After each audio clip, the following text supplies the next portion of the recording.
அதனால எனக்கும் கிடையாது.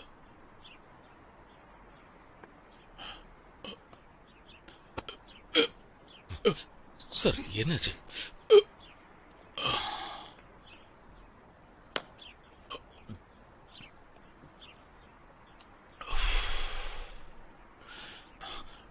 பார்க்குவான். இன்னைக்கு தான் விடுதலை ஆனா சார். என்ன பண்றான்? நாம என்ன நினைச்சோமோ அதை தான் இப்ப அவன் பண்ணிக்கிட்டு இருக்கான்.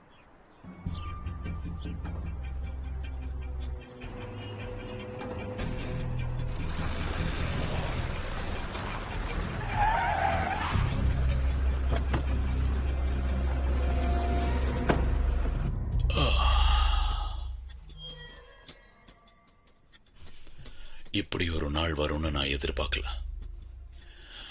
கடைசியில அவன் உதவிய நாடி நான் நிக்கிறேன். விதியோட விளையாட்ட பாத்தியா? இருக்கிறதுலயே